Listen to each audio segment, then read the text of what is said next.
Hey, deserving listeners, today's episode is about dating. And I've done a recent episode about this already, but so many more questions were left unanswered, and so I thought I would get to those questions. And a little caveat before getting into this is that dating is a very complicated thing.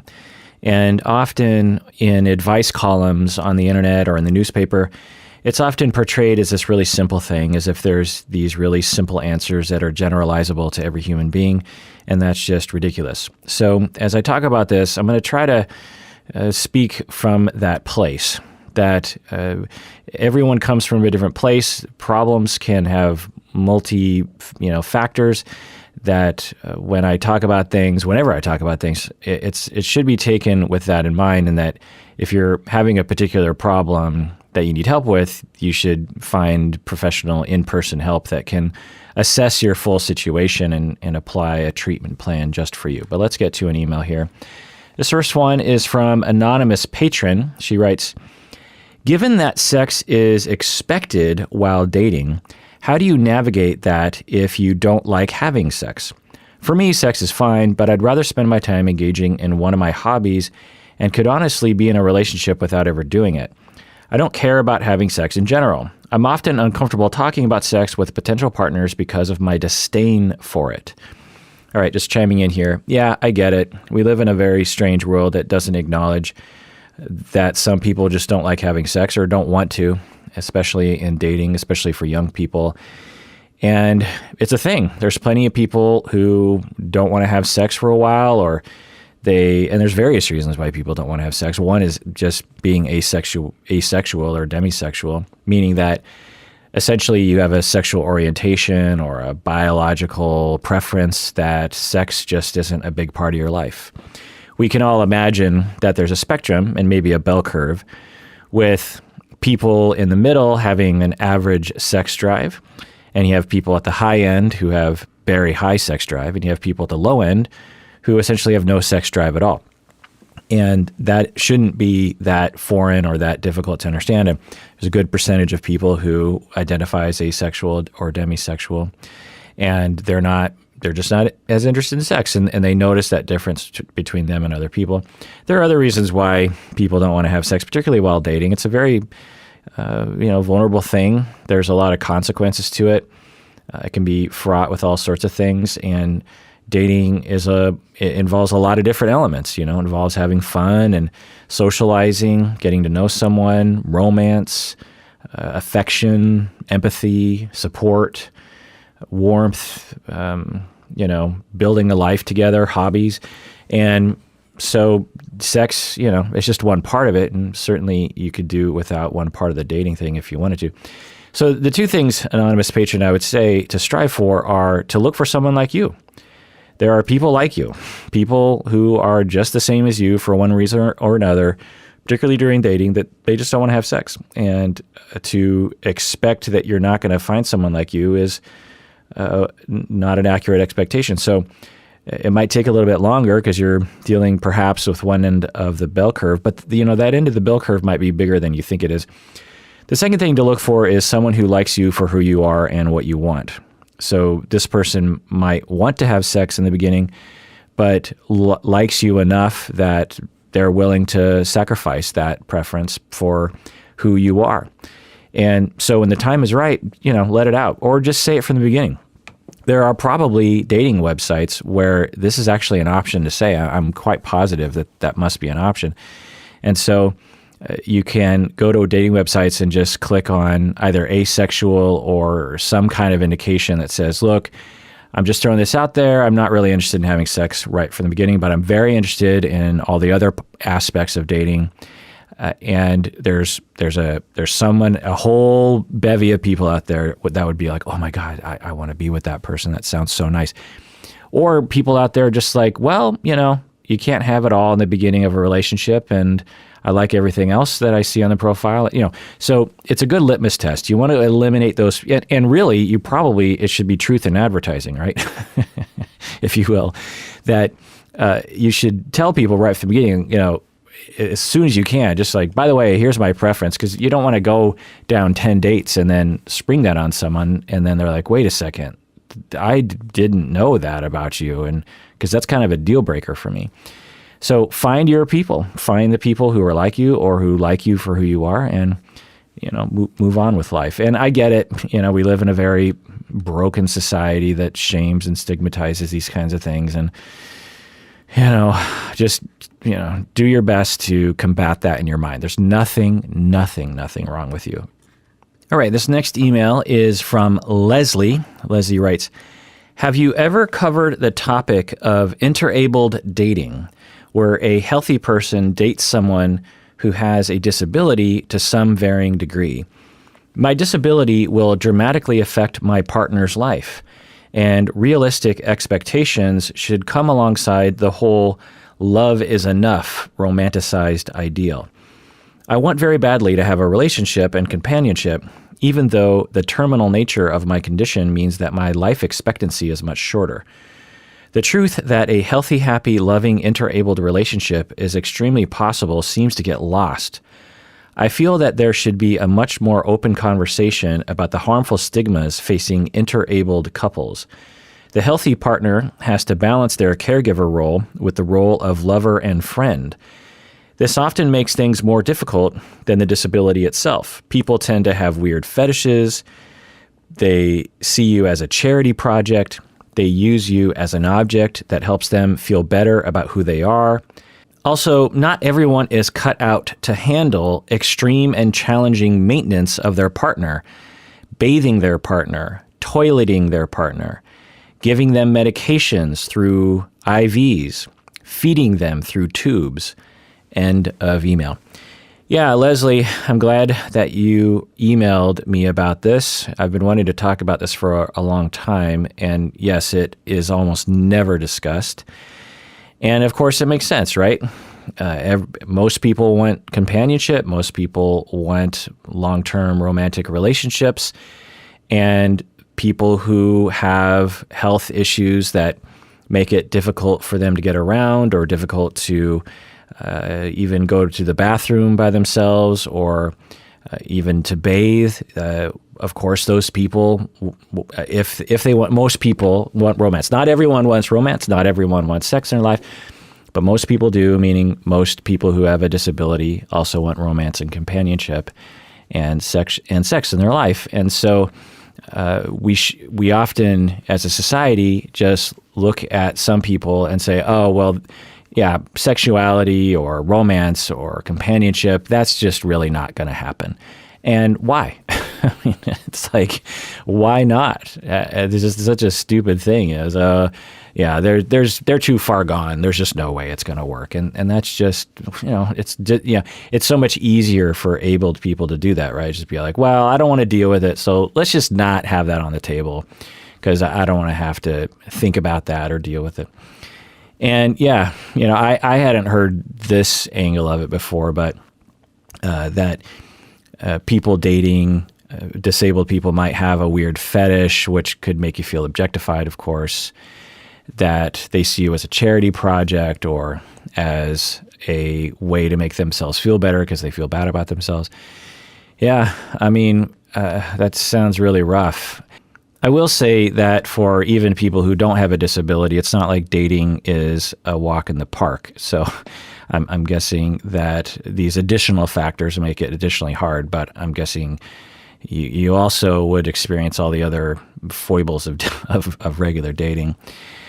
Yeah, I don't know what to say. It's not really my area. I don't have any clinical experience with this and very little personal experience with it. But Leslie, you raised the awareness of me a little bit. I learned a little bit from your email, and now the listeners have as well. So let's all do what we can to not dismiss and discount and turn away and make invisible human beings who have disabilities, to not say, well, they're too far gone, or whatever we say to our stupid selves that denies a certain section of the human race a right to this sort of things that people should have if they want it. And that the stigma around it or the discomfort around it, we just have to get over ourselves, really. All right, let's go on to another email. All right, this next is just a comment from YouTube. Adina from YouTube, she says, Me and my boyfriend have found ourselves at a plateau in our relationship. And while I want to keep working on our relationship, he says we have nothing good going for us anymore. How can we keep the spark alive while long-distance dating during the pandemic? Well, Adina, that's a tough one. Whenever there are these kinds of questions, I usually try to look for something to grab onto, generally speaking, because of course I don't know your particular situation. But the detail you give here is you want to keep working on your relationship, but he says that you have nothing good going for you anymore.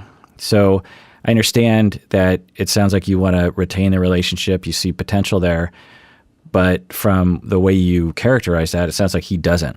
And what to do about that, I don't know. I guess you'd start from the beginning of just trying to help him, if you can, see what you see in the relationship, and maybe that'll inspire him to want to work on the relationship as well. But there's a possibility that he doesn't want to be with you anymore, and that's sad, and you do what you can, but you also have to take care of yourself and not overextend yourself chasing something that you'll never be able to catch.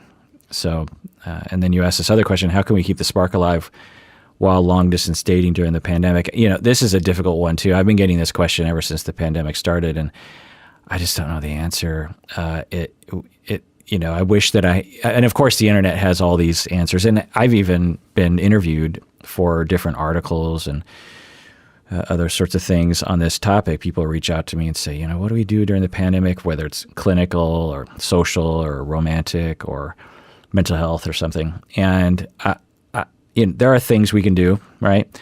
Obviously, video chatting, social distance, socializing, like going for a walk while standing 6 feet apart, getting animals in your house. That's what we've done. Just added another puppy to our lives, and that livens up the house a little bit. Having hobbies, taking care of yourself, good sleep, all those kinds of things. But, fundamentally, we are not made for this kind of life. We are not made to be the Unabomber. We are not made to isolate ourselves. And although we have access like never before over the internet to have screen time with people, that's not the same. It's not natural. It's like looking at a picture of nature as opposed to being in nature. When we get something out of it, it's not like a picture of nature is nice, and a Zoom call with a loved one is nice, but it's not our natural state. And maybe in the future we'll find that we can adapt to it, but I can't adapt. It's not like after the pandemic, I'm going to be like, well, it's so much more convenient to socialize over Zoom. No. Like I am done. I am just done with this pandemic. And when the vaccine is available to people in my category, I'm going to be first in line. I don't care which one it is, as long as it's been tested sufficiently, just give it to me. I want this to be over. So, I don't have any good advice, really. Keeping the spark alive while your relationship is suffering and you're in a long-distance situation, you can't see each other. Of course, you can create a pod, right, where you, or whatever people are calling it, where both of you long-distance try not to see other people and you try to see each other in person every now and then. Anyway, let's go on to another question. India Dawkins on YouTube says, how do you successfully go from a normal relationship where you live together and see each other regularly to a long distance relationship, especially if you've been together for a while? Yeah, same thing. I have tips for long distance relationships. I have a whole episode on it. You can listen to that. But from my memory, it was try to see each other in person as much as you can. Try to be involved in each other's daily lives through phone calls and texts, other kinds of things. But it can be done for sure. Lots of people survive long distance portions of their relationship. So it's not like it can't be done. But the key is that you want to do all the normal things in a relationship, like listen to each other and express your needs in a non-accusatory way. But you have to do these extra things that would happen naturally if you did see each other in person, I remember the other tip was make sure that you communicate about how to communicate. Don't assume that the other person wants to communicate in the way you do. One person might want to text 100 times a day. The other person might want to talk on the phone an hour every 2 days. Don't assume that the other person has the same style or preference as you do. And doesn't mean you don't compromise. It might mean, but don't just forge ahead, and don't ignore the other person's signals about how they want to communicate. You want to communicate about how you're going to communicate. Cat Pillar on YouTube says, are long-distance relationships a good idea? Yeah, they're not a bad idea. How you do them, though, the other factor, in addition to what I've been saying, is if you start it as a long-term relationship, that's harder. And I think the research I listened to my whole deep dive on it, but I seem to remember there's some research suggesting that if the relationship very quickly transitions to long distance or starts out as long distance, then the success rate goes down. Whereas if you have a good chance to bond in person for a good amount of time or a sufficient amount of time, then it will help to sustain the bad times of a long distance once you become long distance. Anyway. All right, this next email is from Maria. Maria said, I'm in a very happy long-term relationship. I found that many of my friends who struggle with dating have unreasonable expectations. They desire a fairy tale romance and come to me with disappointments when their dreams fall short of their realities. I tell them that I think they should be more practical, but in truth, they don't really like this perspective. Many of them interpret my suggestion as telling them to settle for less than they deserve. Do you find that people over-idealize relationships? Am I not being fair to my friends for giving the advice I do? End of email. I'll say it's hard to say because it could be one of two things. One is it could be that they are indeed striving for what they deserve and want, and that they shouldn't settle.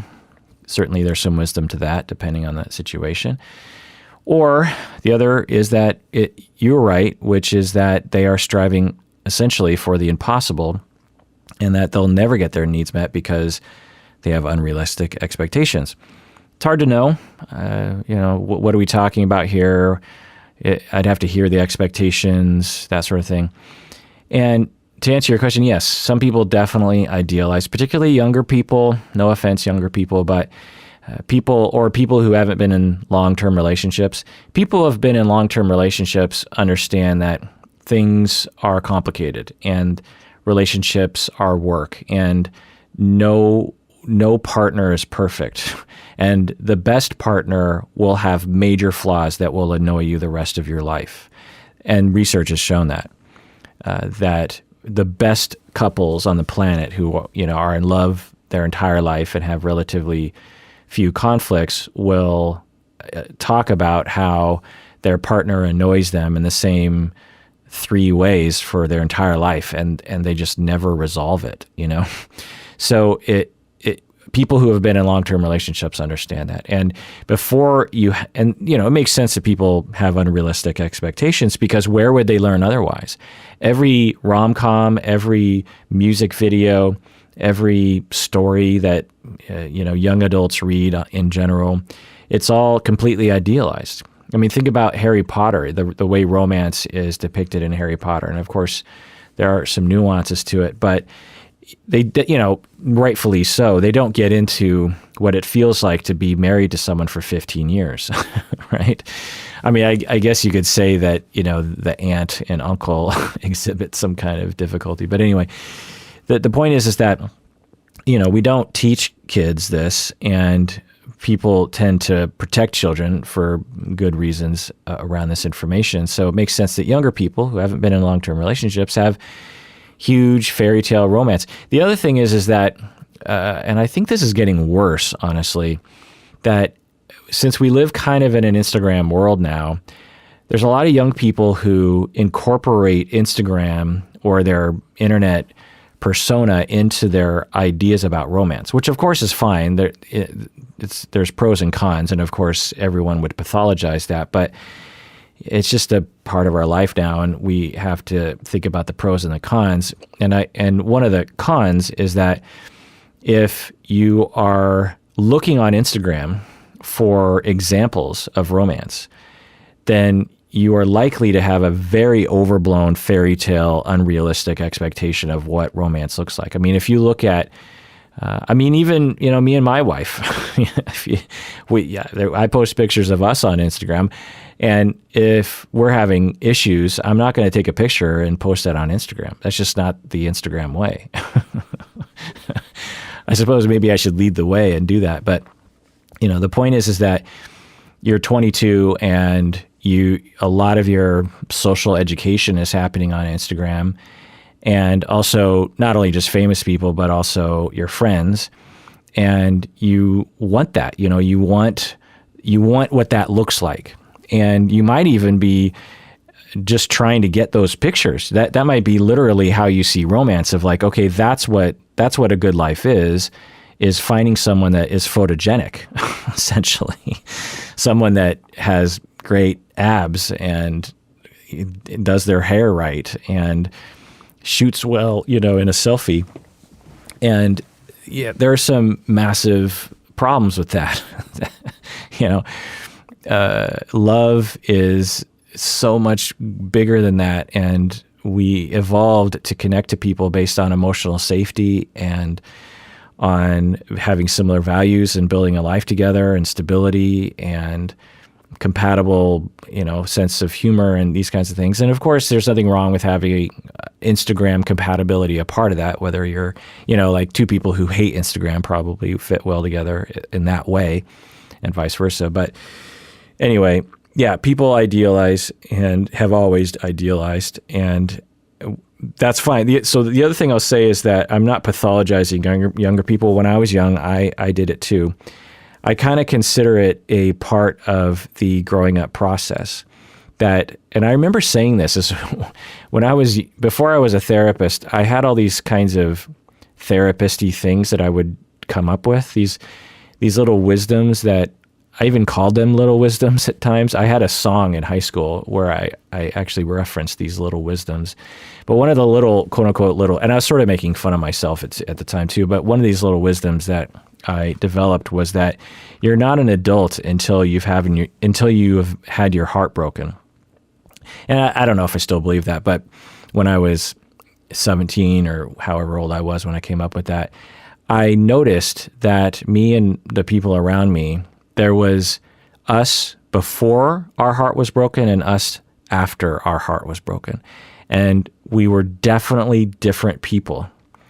Before the heartbreak, there was innocence and idealization and fairy tales and wading into the fray without any fear and openness and delusion and an expectation that things will be fine in romance, and falling hard in love, like just blind jumping off of the cliff.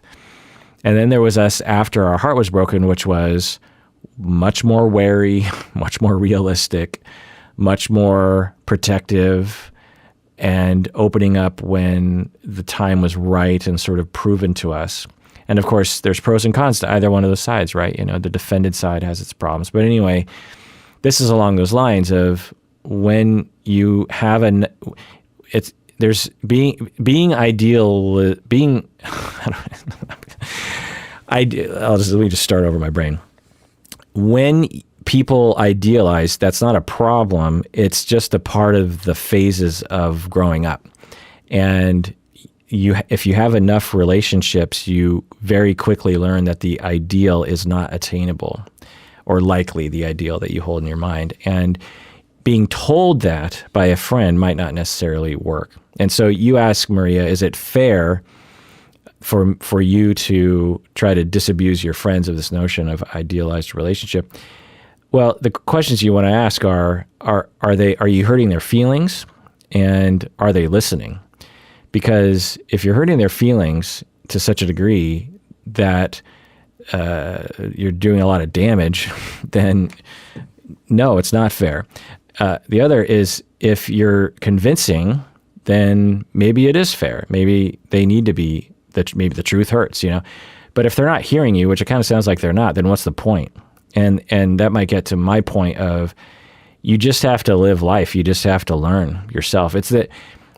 I was before, in the beginning of my career, I treated a lot of kids and teenagers, and it was a very frequent point of conflict where these 14-year-olds would have these just completely unrealistic expectations of what the future held for them.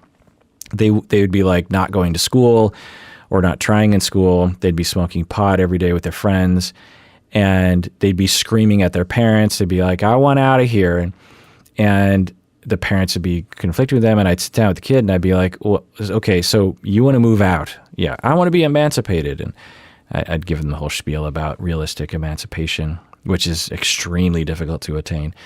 But they heard about it through the grapevine. I said, okay, you want to be emancipated. All right, let's say we wave a magic wand and you're emancipated. Then what? Oh, well, I'll figure something out. And I'll be like, well, what do you mean? You're going to be homeless? What are you going to do? Oh, I got friends. I have a friend, and he lends me money sometimes. All right, how could you give me a figure? How much? It was never realistic, right? And you can yell at a 14-year-old and say, you have unrealistic expectations. You don't understand. Well, until they grow up and they're 18 and they move out and they realize how very, little $1,000 buys you, they just won't understand. They just won't get it. So you just have to go through those steps in life. I remember when I was in college, I remember thinking, all I need is a low-paying regular job, and I'll be fine. Just $30,000 a year, and I'll be fine. Now, of course, this is $1995, but still, I remember thinking that $30,000 would be fine, and $30,000 is probably below the poverty line in Seattle, and you're not going to be able to pay your bills on in Seattle anyway. Anyway, my point is that you can be smart, but until you live it, you just don't know. Anyway, let's go on to another email. All right, Haley Pin on YouTube asked, I'm from South Asia, and dating before being old enough to marry by our society's standards is considered a sign of bad upbringing. Would it be wrong for me to date this guy that I like? My parents are conservative and would not approve. Any help is appreciated. All right, so Haley, you're saying you're from South Asia, and in your culture, dating before you're old enough is considered a sign of bad upbringing. It's like shameful on your parents, right?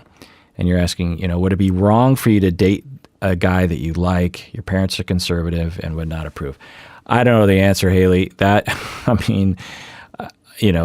From my Seattle cultural perspective, I would wish that you could date who you want to, depending on how old you are. I don't know. You don't say how old you are, but depending on how old you are, then in my culture, then I would say, yeah, you should be.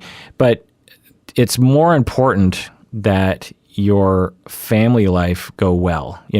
Dating when you're 16 is important and perhaps a big part of some people's lives, but usually a bigger part of our life is our family. And also, if you just forge ahead against your culture and against your family, that could be really unsafe in a lot of ways, literally. And so although I understand from my cultural perspective, if my parents, when I was a teenager, I don't even know how old you are, prevented me from dating, that would be pretty rough, and I would not feel good about that. So, but my culture would have supported it. So, if your culture and your family don't support it, that's tough. And I don't know what to do. If I was in your culture, if I knew your situation, I might be able to advise a little bit more. But even then, I'd probably say the same thing because you're there living your life. Now, the thing to think about is that dating as a behavior usually is something we're always trying to get our needs met. That's an important thing to remember. So we're not trying to date. We're trying to get our needs met through dating. So if you can figure out what needs you need to be met, through other ways besides dating. Like maybe what you're looking for a number of needs being met. Like you need companionship and romance and maybe sexual experimentation and fun and humor and something to do on the weekends. Well, some of those needs can be met through friends, right? And maybe you wait on the other needs being met until your family and your culture can approve. So maybe that's what I'll say to that. All right. Actually, let's go to a break. Get back. Let's continue reading these emails. Hey, deserving listeners, as you know, I'm constantly recommending that people go to therapy. We all need therapy from time to time. One of the options available that is definitely worth checking out is BetterHelp.com. So if you're looking for a therapist, I would give it a try by going to BetterHelp.com/Kirk. Make sure you use the /Kirk because you get 10% off your first month and it helps us out. I get a lot of emails from you saying that you're looking for a therapist. As you watch these videos, I know many of you have been motivated to find your own therapist, but I know it can be really hard to find a good one to work with. Like I said, one of the options available to try is BetterHelp.com/Kirk. And you should know that this service is available to clients worldwide, which is amazing. I've been told that you can start communicating with your therapist in under 24 hours. You can message with your counselor anytime. Plus, you can schedule weekly video or phone sessions. And I've been told that it's often less expensive than in-person therapy. So go to BetterHelp.com/Kirk to get 10% off your first month of therapy today. All right, we're back from the break. This next message is from Jessa from Facebook. She writes, "Why do people ghost? Ghosting seems to be normalized now, and a lot of my friends won't date for fear of being ghosted. How does one get over their fear of being ghosted?" End of email. Yeah, being ghosted sucks. It's the worst. You like someone or even love someone, and you text them or call them or email them, and you're like, hey, let's hook up this weekend. And they just don't reply, and then, you're getting a little worried after day 2. You text them again, they don't get back to you. And then, a couple weeks later, you're just like, I think I've been ghosted. You see them on Instagram or something, you're like, well, I know they're not dead, so there's that. Yeah, it's extremely hurtful. It's, one of the most hurtful relationship experiences you can go through, really. It's one thing to be dumped. It's another thing to just be like discarded like that. Now, why do people ghost? Well, almost all the time, it's because they are so afraid of disapproval, because they have relational traumas related to disapproval, that they'd rather do something like that than face the music. It doesn't mean that they're a psychopath usually. It doesn't mean that they don't care about you. It doesn't mean that they lack empathy. It usually means that they have underdeveloped empathy and an underdeveloped superego, meaning that they're immature. And 2, it's because they're just extremely anxious. There are a lot of people, Umberto actually talks about how he ghosted someone when he was young. I don't know, he's around 20 years old or something, maybe teenager. Well, he didn't know it at the time, but there was a big connection between that and him being abandoned by his mom when he was 2 years old. We could go into the details on that, but I think it's pretty easy to see the connection there.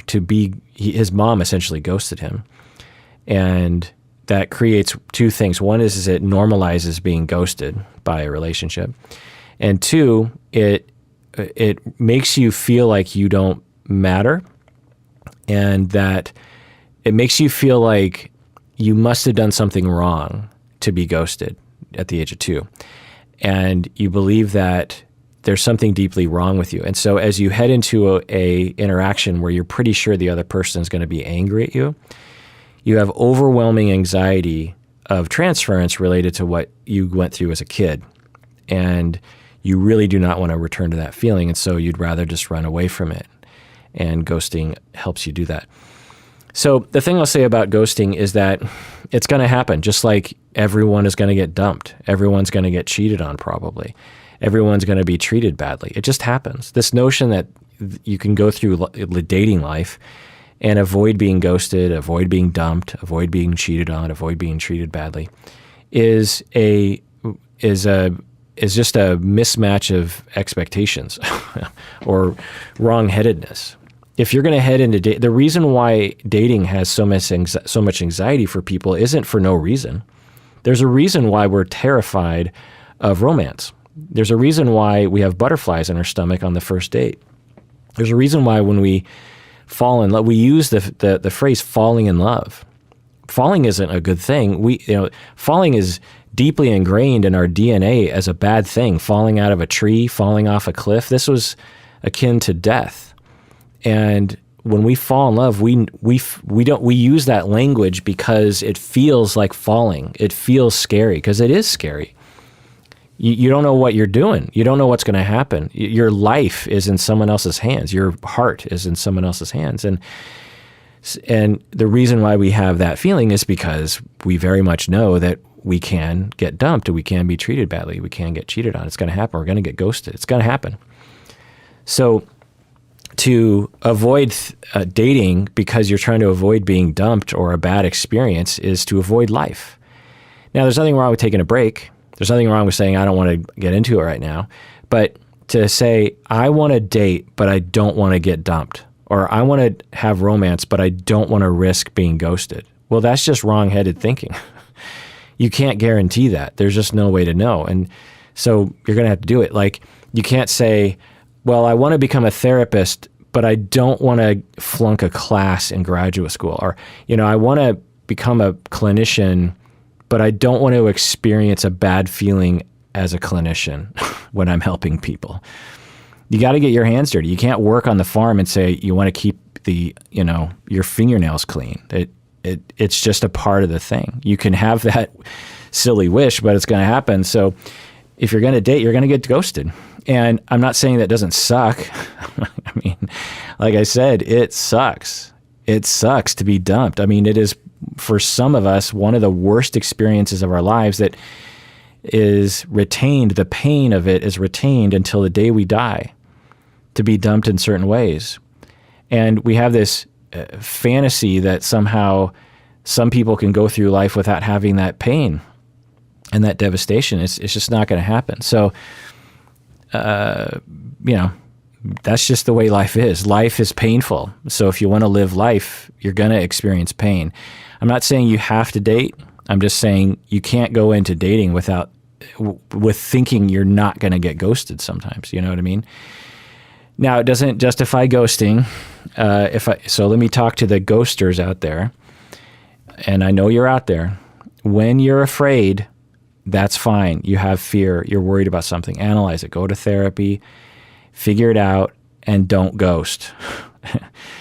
Ghosting is not an option. There are better options. Now, you might have tremendous fear as you head into that interaction. You're like, oh, I don't want to be with that person anymore. Oh, they texted me. I'm kind of on the fence of this relationship. I'll text them tomorrow. The day goes by. You're like, I'll text them the next day. And then a week goes by and you're like, oh, I haven't texted him in a week. Now it's weird to text him. Well, you're in the slippery slope of self-justifying a ghosting process. Stop, think, analyze your anxiety, go to therapy, do the right thing, do not be immoral and ghost someone. It's wrong. We all understand that. Just call them up or meet them in person and face the music. They're going to disapprove. They're not going to like it. They might get angry at you. And that's partially, well, I'll say it depends on the circumstance, but it's just a part of the process. Someone, you break up with them in person, they're going to get hurt and then they're going to get angry and they're going to say things, but know that don't take it personally. They're upset and they should be upset. The fact that they're upset means that they liked you. That's a good thing that they're upset. If you break up with someone and they're like, oh, thank goodness you broke, I hated you too. It's kind of nice to think, oh, okay, well, I guess this person did like me. But that's just going to happen and it doesn't feel good. There's a lot of shame, but again, get your therapy, So if you're being dumped, you're being ghosted, get therapy, get support, but figure out the meaning, the existential meaning or the narrative or the schema that you have involved in what being ghosted means. To be ghosted can mean a lot of different things. You can decide what it means to you. It could mean, I guess that person is a scumbag. Good riddance. Dodged a bullet. If someone ghosts you, one way of looking at it is you dodged a bullet. and you found out early enough that you can move on with your life. It's going to sting, it's going to hurt, but good riddance to that ghoster. Because if they're capable of ghosting, God knows what else they're capable of, given their anxiety level, given their immaturity. Whoa, dodged a bullet on that one. Whew. It's sort of like, I can't remember where I heard this, but I actually kind of thought this in my personal life. When you have someone that kind of uses you, and they ask for money, and you give them money, and they don't give it back, and you hound them for the money, and they finally give it back to you, and then they ask for money again, and you're just like, look, okay, I'll lend you this money, but I need it back right away because I'm in a tight situation here.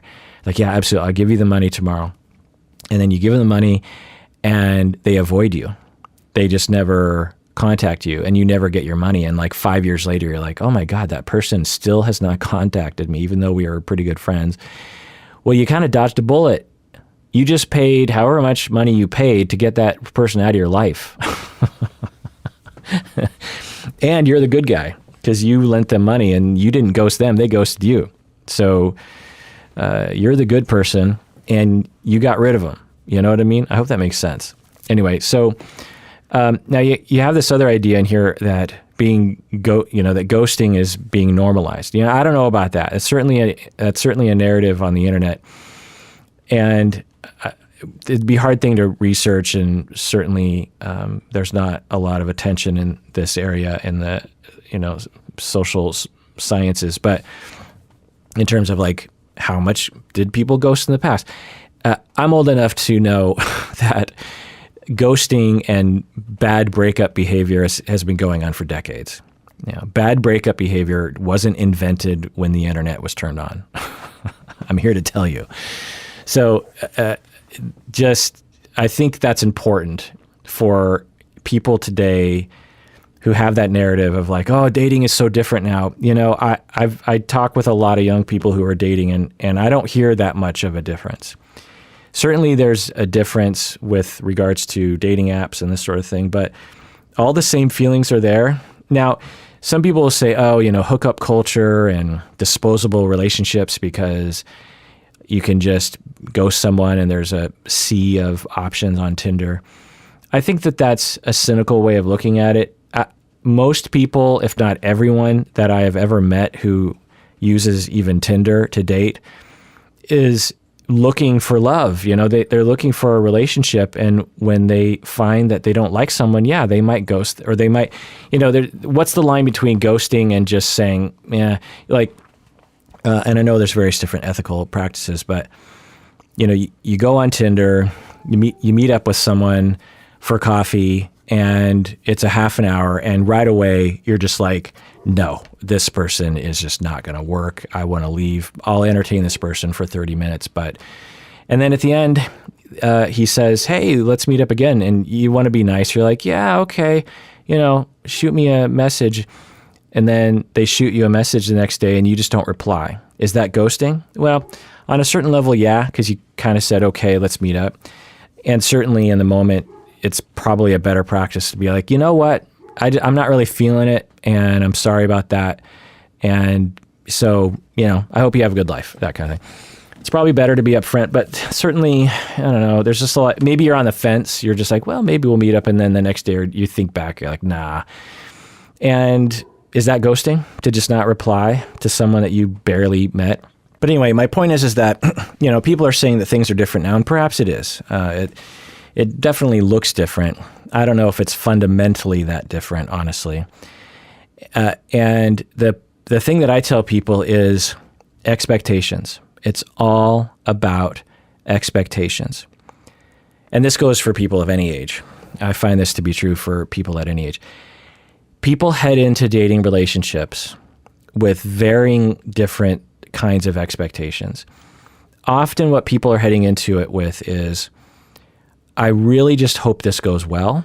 I hope nothing bad happens. I hope that I find someone that I can really like and that likes me, and that we can cuddle up to a warm fire and look into each other's eyes. The things that you want. And it's great to want that, but the expectations is the key. So a much more now you can hope for that, but a much more viable expectation as you head into dating would be something like this. You'd say, okay, I'm about to head into dating, and I'm going to be realistic about this. What I'm looking for are a number of things. Ultimately, I'm looking for the person I spend the rest of my life with, and we have kids and we grow old together. That's what I'm looking for. But it's going to be hard to find that person. Maybe I'll find them on the first try. I probably won't. I might have to go through dozens of people before I meet the right one. There's going to be some fits and starts. A lot of people aren't going to make it to date 2. A lot of people aren't going to want me to go to date 2. Some people are going to last a month. Most people will not last beyond a month. Some people will last beyond 6 months, maybe 1 or 2. But those people also probably will be, those relationships will also probably end. Either we'll both decide, or they'll decide, or I'll decide. I'm going to have to dump people. I'm going to have to be the bad guy, and I'm going to get dumped. I'm going to get dumped on the first date. I'm going to get dumped on the second date. I'm going to get dumped on the 10th date. I'm going to get dumped after 2 years. I'm pretty sure that's going to happen. Someone's going to cheat on me. Someone's going to make me feel icky. I'm going to get too drunk sometimes, and I need to not do that. My dates are going to get too drunk sometimes. I don't know. There are going to be embarrassing moments, and things are going to happen, and I'll do what I can to make sure those bad things don't happen, but things are going to happen, and I need to just expect that those are likely scenarios. I'm going to fall in love, and they're not going to love me. I'm going to fall in love with people in all likelihood, and they'll kind of love me, but not really. And I'll think they love me, but then they don't love me, and that's going to hurt, and I'm going to cry, and I'm going to want to give up. But I need to have realistic expectations, because that's just how dating works. And it's always worked that way. It wasn't different 50 years ago in terms of what I'm talking about right here. And that's just what's going to happen. And there will be times when I get back on Tinder and I'm going to see my ex-boyfriend on there. I'm going to see my ex-girlfriend on there. And that's going to sting. Or I'll be walking around and I'll see someone I dated, and I will try to avoid them because I broke up with them in a way that I don't feel proud of. These things are going to happen. Okay. What am I going to do knowing that might happen? Well, I'm going to have fun along the way. I'm not going to enjoy the bad times, but I'm going to enjoy the good times. So when I'm on date 3 and I'm like, this seems to be going pretty well, but I don't know. I mean, date 4, sometimes I hate them. And sometimes later on, I find out that they never really liked me and they were just placating me on date 3. So who knows? But this is a fun time. We're at dinner. We're having a couple of drinks. We're talking. We're laughing. We're sharing each other's lives. This might be the last time I see this person, or this might be the beginning of a forever relationship. I don't know. There's no way for me to know. But I'm gonna live in the moment. Right now, this is what life is about. On the precipice of danger, I am having a romantical moment, and it's fun. And I don't know I have hopes, but I do not expect this to work. But if it does work, my goodness, we'll look back on this. We'll remember this day. But in all likelihood, this won't last, because they don't usually last. But I hope they last. I hope this one lasts. I like this guy, but I don't know. Maybe I won't like this guy. Maybe this guy smells funny, and I'll be like, no, I don't like you anymore. That is a realistic narrative. It's not the only realistic narrative, but it is a realistic narrative. And so few people head into dating times with that kind of expectation, with that realistic narrative. They just head in like they're just in it. They're either, a lot of people I find that they're like, okay, and a lot of people will build it up for a long time. They'll just be like, okay, I'm thinking about dating again. Okay, well, so I get when I kind of go through the Rolodex of what I've seen clients do, they'll either have this idea like, oh my God, this is going to be great, and then something bad happens, and then they're like, oh my God, run away. and then they run away for 5 years. Or the other thing that they will say is, well, what's the point? It's not going to work. That's the other attitude I'll hear. It's like, I've tried it before. It didn't work. It's not going to work. And that is just not likely true. I can't predict the future, but it's not likely true. There are so many lonely people out there who are dying to find someone, and when two stars find each other, an explosion happens and good things happen. So it's not a fun time. It's not a fun time to be dumped. It's not a fun time to dump someone. It's not without its annoyances. It's time consuming. But if you live in the moment and you're on a first date and you're like, wow, this is a weird moment. I don't know this person.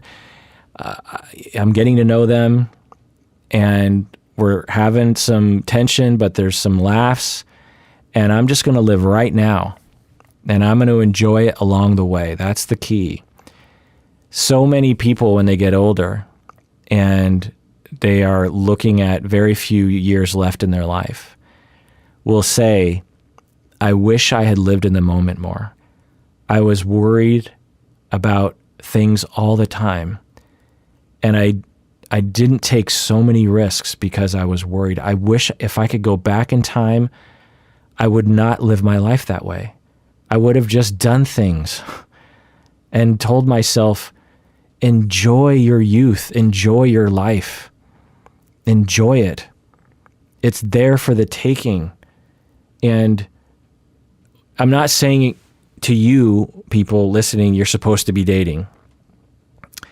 This applies to whatever, that we go through life dreading things and doing things we don't want to and trying to survive. And certainly for some of us, that is our life, that there's no other way of looking at it. But for a lot of us, and a lot of moments, if we just switch the way we look at life, if we just switch our orientation to life of right now, I'm not going to treat this as a chore. I'm going to treat this as something I want to do. How am I going to make this moment my moment? How am I going to make this something that I can get something out of instead of trying to survive something? And dating is included in that. Anyway, let's go on to another email. All right, this next comment is from Lisa Was Here on YouTube. They ask, what are the best ways to get over someone who loved you someone you loved dearly? What are the best ways to get over someone who you loved dearly? The best ways. So there are two ways of thinking about this. One is dysfunctional and one is not. The dysfunctional one is this phrase, get over. I talk about this all the time, particularly when I'm doing the YouTube live stuff. If you don't know, and you're listening to this podcast, I do every now and then, usually on Thursdays, well, always on Thursdays at 2:00, we do a YouTube live Q&A for about an hour.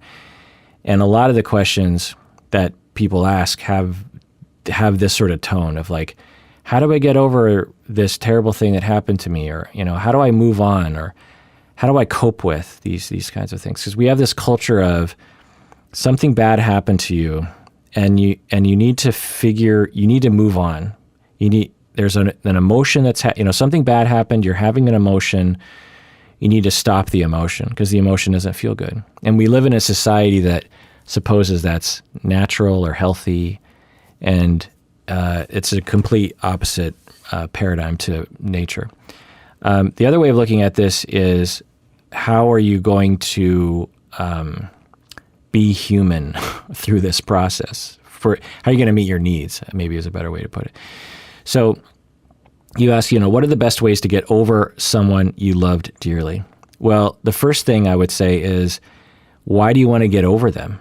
I mean, I understand, I'm guessing what's happening is you get dumped or the relationship ends or someone died and you're longing for them or you miss them or you have sadness when you think of them. That is life. Like I was saying earlier, to avoid the sadness of loss is to avoid life. To avoid the negative emotions of the ending of a relationship is to avoid relationships.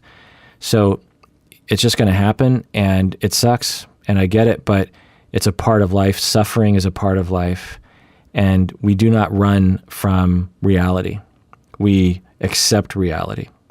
That all of us right now, you listening, me, all of us, if we go to that place in our soul, we will feel the pain of a past relationship that ended.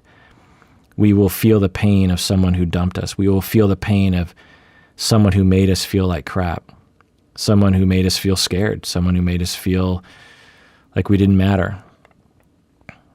And what do we? How do you get over that feeling? You don't. That's inhuman to think that you get over that feeling. Emotions are our friends. They're here for us. We have reasons for them. And when you have those feelings, you have self-compassion. Those feelings are telling you, hey, I need compassion. And you can give yourself compassion, or you can tell someone else and they can give you compassion. That's how you get over. That's what your emotions are probably telling you. In the same way, as I always say, when you have a feeling of thirst, you don't try to get over your feeling of thirst. You drink water. You have a feeling of thirst, you drink water. You don't tell yourself, I need to get over my feeling of thirst. I get thirsty all the time. I need to get over it. Well, when you have sadness and pain, you don't get over it. The feeling is telling you that you are thirsty for love and compassion, either self-compassion or compassion from someone else, connection with someone else. That's what you need. Either the person who hurt you, which would be great, but in lieu of that, someone else. All right, let's go into another comment here. How can someone get over a major heartbreak sustained 8+ years? By the way, Colin, if you know from him being around, he is now working for the podcast, and he's going through a lot of the emails and stuff and organizing them. And so that's why all these questions right here have to do with getting over someone. So Marissa on YouTube says, how can someone get over a major heartbreak sustained 8+ years ago?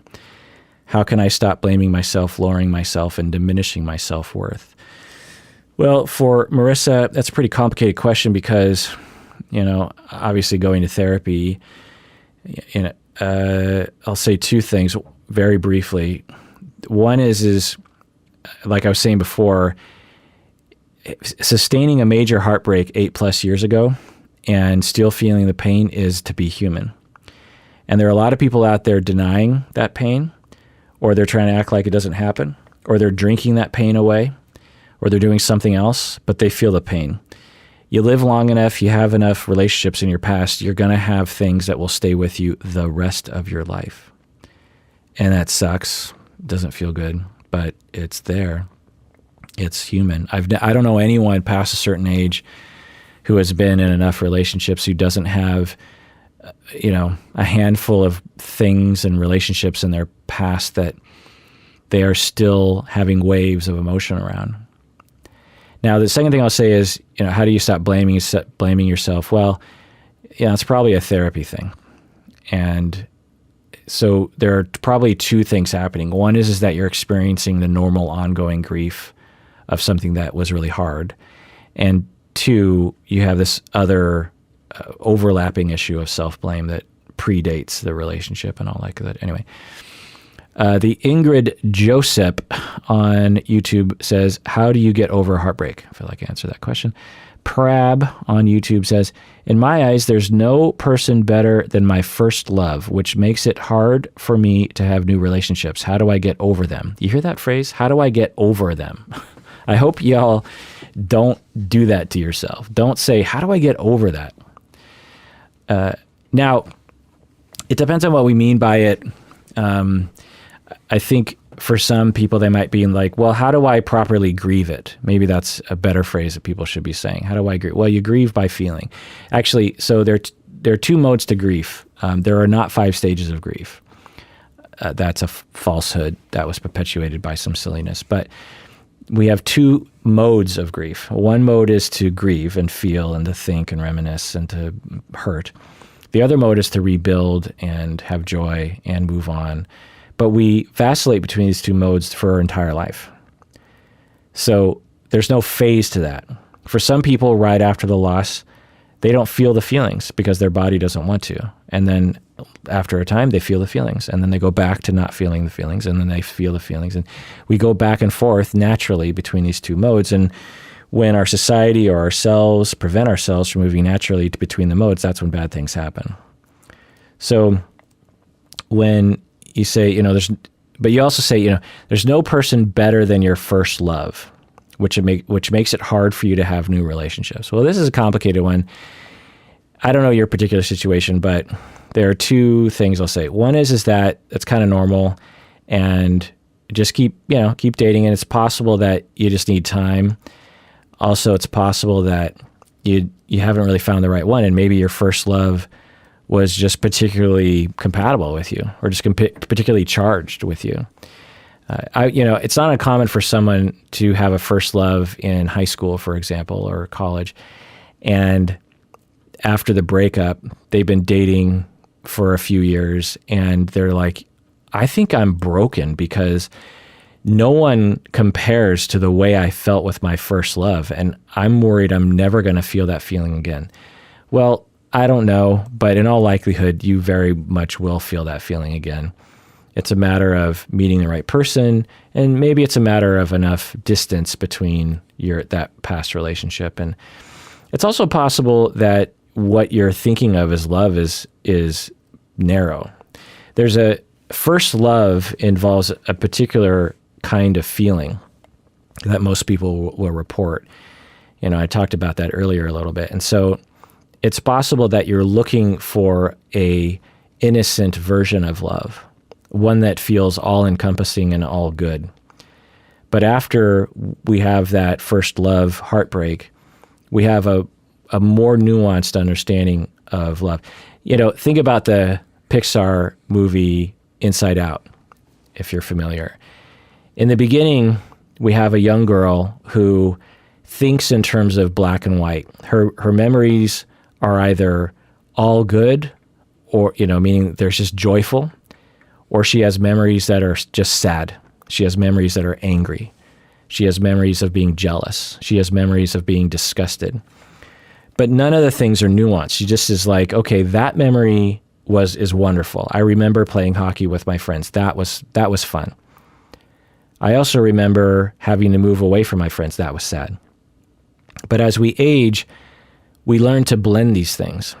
And that's the whole point of the movie, which is a beautiful point to this movie, that as we age, we learn, we can be sad and happy at the same time.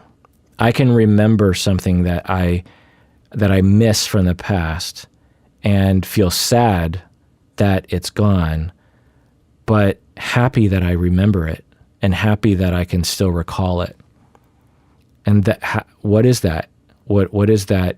It reminds me of a local Seattle band from the late 80s called Sad Happy. It was, during the early Nirvana Soundgarden days, there was this other band called Sad Happy. In some ways, they were a lot bigger than Nirvana and Soundgarden, but anyway. So Sad Happy, was that the name of the band? Anyway. And in the same way, when we have a first love, we're in that innocent zone, in all likelihood, where it just feels 100% good. There's just nothing bad about it. There's nothing scary. We're in love with an idea, not a person, often with our first love. That's why a lot of people look back on their first love and they're like, why was I in love with that person? Like, I didn't even like that person. I mean, we weren't compatible at all. What was I thinking? It's because often we're in love with an idea. We're projecting something onto the other person, and we're falling in love with that, not really what's happening. And only when that reality is so strong that it breaks through the veil of the projection do we realize, what am I doing? And we break up, or the other person breaks up with us. So it's possible that you'll never find another relationship that feels as intense as that first relationship did. You'll approximate it. You might actually surpass it. It's hard to know, but it wouldn't be uncommon to have it be different. And I'm not going to sugarcoat it. There's pros and cons to that. There's something really quite special about having that projected love, about having that ideal love and passion. where it's just like unbridled obsession with your romantic partner and they're obsessed with you. Mutual, unbridled, uncomplicated obsession with each other that a lot of people have in their first love. Not everyone, of course, and some people experience later on in life too. It's not like you can't have it again, but it's something different sometimes. And there's a lot of ideas about this, and it kind of depends, of course. And someone's going to email me and say, well, actually, I've had a obsessive love 20 times, and each time it's better and better.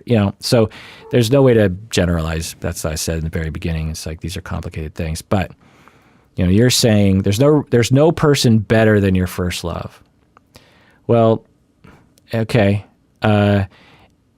It's possible that you might not ever meet anyone better, but not likely.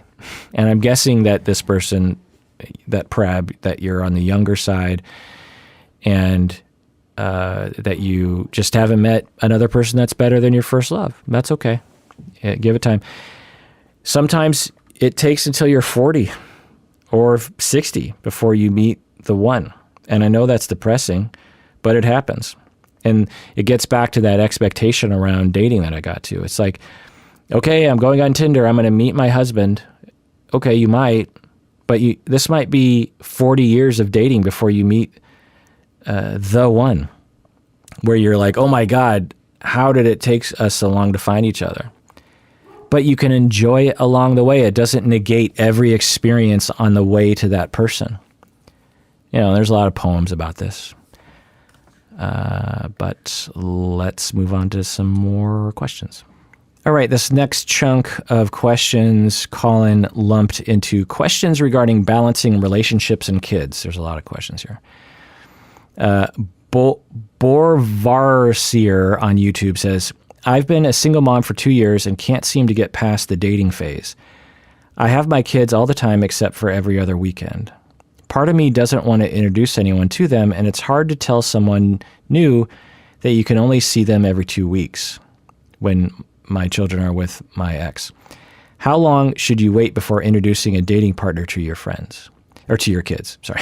How long should you wait before introducing a dating partner to your kids? Okay, end of question. So I'm guessing so it sounds like this person, they had kids, they got divorced, and they don't have the kids for a weekend, for 2 weekends a month. And during those weekends, they are able to date. And so they're not able to date when they have their kids. And so they're thinking, well, if I could just introduce my dates to my kids earlier, then I could actually date and maybe sustain some of these relationships, because it's hard to get past the initial dating phase with people only seeing them twice a month, that kind of thing. Well, so it's a complicated question, and there's no right answer to this, of course, but there are some general guidelines. The first thing I'll say is that in the same way that you might need a babysitter when you go to work, you might need a babysitter when you date. In a perfect situation, you would have a village of people who can take care of your kids, and it'll allow you to go to the store or go to the bathroom or take a personal day or a personal hour or go on a 2-hour date with someone or whatever. And this whole notion that parents, particularly single parents, are supposed to not have a village is just destructive to everyone, by the way. Not just the parent, but to the kids too. So if you can, go on a campaign to get a village. Find other single parents that you can share with. You get another single mom friend, and when she has a date, she drops off the kids at your place for the 2 hours and vice versa. So it takes a village, and that would be the first thing I would say before jumping to, well, how about I just introduce the kids to these people I'm dating? We all understand the risks to that. One is that as the kids become attached to these people and then you stop dating them, that could be hurtful to the kids. It depends, usually single parents can kind of gauge that. It's like, okay, well, if someone I'm dating just comes over and plays Monopoly one night, it's not like my kids are going to get attached to this person, I don't think. But what if, he or she comes over a lot. Okay, now we're looking at something different. And that's a serious issue. When kids get attached, when anyone becomes attached to anyone and that's ripped away from them, there's damage. People depend on longevity and stability and safety and security, and so be mindful of that. But at the same time, you deserve to date. So get a village, figure it out, that sort of thing. The other thing is finding other parents that are divorced who understand your situation, right? That can help sometimes. Or just tell people you're dating, just be like, so just to let you know, I have my kids all the time, and I'm only without them twice a month, and so I'm only going to be able to date you twice a month. And I really hope that you can handle that, because that's kind of what I need. Just have a upfront conversation. With some people, they might be like, not really my thing. I'm guessing if you found people who also had kids, they'd be okay with it. But then you just ask a very direct question. How long should you wait before introducing a dating partner to your kids? The general rule is when you believe that this person is possibly going to be in your life for a very long time, that's when it's okay probably to introduce your dating partner to the kids. It's hard to say. Every kid's different. Every partner is different. Every family's different. But the principle is, do I think this person is going to stick around such that if my kids do become attached to this person, that there's a good chance that this attachment relationship will sustain itself. Now, it's not the end of the world if you date someone for 2 years and you break up and they never see the kids again. It's not the end of the world. It's not ideal, though. So, but it's not going to put a kid in therapy necessarily, but it can, is the thing. So it's complicated. And I understand the convenience of being able to introduce your dating partners to your kids. And again, if they don't get attached to them, and the other thing, of course, is safety, because if you're dating people, you don't necessarily know who they are. And so you just have to be careful with that. The other thing I'll say is that depending on the age of your kids, for them to witness you in a dating scenario, in a dating vibe, can be kind of destabilizing. For them to see you in a vulnerable place can be scary to kids. So it's just another thing to think about. It's pretty complicated. Obviously, I'd talk with a therapist about it. All right, this next message is from Elise. She writes, I'm 46 and have never married or had children. I enjoy being single, but I get a lot of discrimination from society. Is something wrong with me because I'm single and childless by choice? End of message. No. There's something wrong with you. Of course, society will think there's something wrong with you. For women to be unmarried, they'll say, oh, what's wrong? What's going on there? And if you don't have kids, oh, you must be a cold person. Yeah, it's ridiculous. A good number of people, and women included, never have kids. So, but they live in silence often, or they live in invisible lives. A lot of people just think, well, doesn't every woman want to get married and have kids? It's just this really ridiculous notion. There's nothing wrong with getting married and have kids, of course, but there's also nothing wrong with being like, yeah, overall, not for me. I mean, it is 100% fine. And my goodness, our society is just some of the dumbest sort of elements, and this is one of them. It's like, society, you can't stretch your mind that far to include that it's okay and normal. And why would you want to force people to do something they don't want to do? And what's it to you? You know what I mean? It's like, let's say your favorite thing is to wear high heel shoes, and you just judge everyone who doesn't wear high heel shoes. What's wrong with you? You don't wear high heel shoes. Why would you wear flats? Why would you wear tennis shoes? I mean, what is wrong with you? I mean, all of a sudden that's like, it's just a goddamn preference. So, F off. And to have kids it's a preference. It's a life choice. And to get married, it's a preference. It's a life choice. And you could, there's pros and cons to being married, right? There's pros and cons to having children, right? So for many people, the pros outweigh the cons and they have kids. And for some, the pros of not having kids outweighs the cons, and so they don't have kids. So, we need to grow up, people. Come on. All right, this next message is from Ain. They write, "It seems there's a recurring theme of parents not giving their children enough love and attention, which leads to those kids having relationship issues as adults. I know there's no perfect book on how to raise children, but I have a 2-year-old, a 1-year-old, and a 7-week-old, and a full-time job. Do you have any tips on raising infants, toddlers so close together? Do you have any examples of how to teach them differentiation?" End of message. Yeah, wow, that's a lot of work. I mean, 3 kids, you have a 0, a 1, and a 2-year-old child. That is, and a full-time job. Yeah, my goodness. Now, 100 years ago, that was the norm. So people have been doing it for a long time. It's not like it can't be done.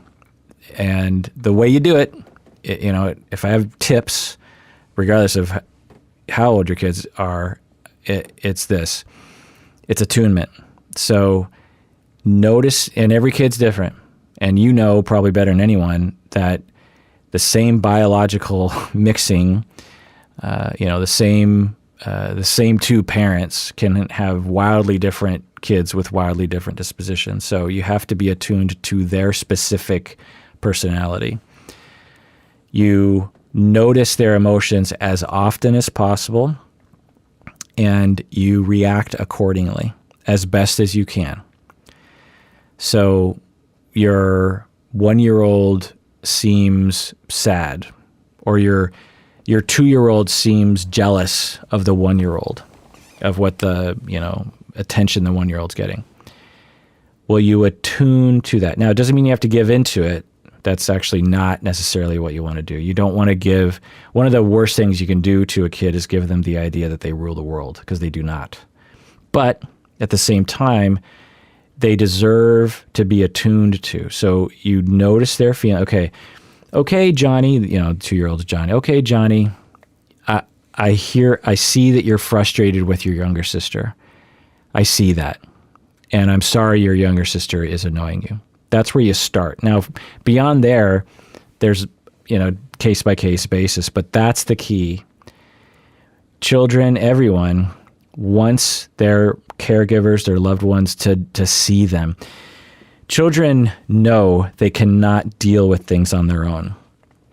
And so when they're having an emotional experience, they're usually, any emotion, even good emotions, they're often a little bit scared of it. And if you are there to notice it, and you're calm, and you're not running away, and you're commenting on it, it's very soothing to them.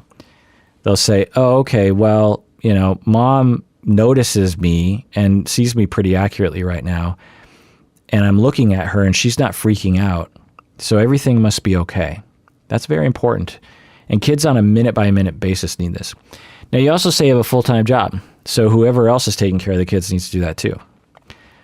So those are my little tips. So teaching differentiation, that's how you do it. Differentiation at the age of 0, 1, and 2 is about attunement and about emotional regulation. And attunement helps with emotional regulation, meaning that the child learns age appropriately what their emotion is and how to mitigate the downside of that emotion. They're angry. And instead of just having a temper tantrum, they look at their anger and they say, "Oh my gosh, I'm so angry." And they go, "Mom, I'm very angry right now." And then you notice, you're attuned. You're like, "Oh, you're angry. What are you angry about?" "I'm angry about younger sister taking my Legos." "You're angry about younger sister taking your Legos. I see you. That makes sense that you're angry. Thank you for telling me that. Let's see what we can do." Okay? When we don't attune to children, they stay in the state that they are when they're younger, which is to just have a tantrum and just to flail and get violent and to scream and to become despondent. And when we see our children and they see that we see them, they relax and, okay, well, Mom's on the job. Mom. Now, maybe you can't fix it, but you seeing it And convincing your child that you see it will usually take away 90% of the problem for the child. Okay, mom sees it, mom gets me, mom understands. And what a wonderful thing. And that's a lot of therapy for all you therapists out there. Stop trying to give skills. I can't. So many trainees, all I'm doing, like half the time, I'm just telling people, stop focusing on skills. Did you become a therapist to teach people skills? Coping skills? Coping skills are great, but the internet can teach them stupid coping skills. Coping skills are not, there's nothing wrong with relaxation or mindfulness practices. Okay, there's nothing wrong with that, and sometimes that is the way to go. But for most of us in therapy, we just want to be heard. We just want to be seen. Do you get me? Am I okay? Am I worthy of being seen? The same goes with kids. And when we don't get enough as a kid, we need our therapist to give us that. Jessica from YouTube says, 4 weeks ago, I just had my third baby, and my boyfriend of 11 years has stopped being a supportive partner. I am genuinely unhappy with this situation and have reached a breaking point. Is there anything I can do to help him become a more active partner and parent? End of message. I'm sorry you're going through that, Jessica. That sounds truly awful. The first thing I'll say is, in the interim, whether you convince him or not, get your village. And this is something that, we make fun of, was it Hillary Clinton said it takes a village? It does take a village. We did not evolve in homes separated by miles. We evolved in tribes of about 100 people, and literally a village took care. And we lived these lives, and many people on the planet today live this way and are perfectly happy and have a lot better outcomes than we do. I mean, we like to, we're in this advanced society, United States, we're doing so well. No, we're not. We are civilizing ourselves to death. With all of our separate rooms and screens and cars and jobs and bank accounts, we are eliminating our natural state, which is to be in constant contact with other humans. Of course, the pandemic is making it worse, right? So when you are embarking on a baby making project and you're like, I'm going to get pregnant, think ahead. Do not say, well, me and my partner are doing fine. Well, what if your partner and you don't do fine? And even 2 parents is not enough people. That's not how we were designed as animals. Our cousins who are primates, our primate cousins, they don't live in separate caves in these nuclear families, mommy and daddy and 3 children. That the whole tribe takes care of the children.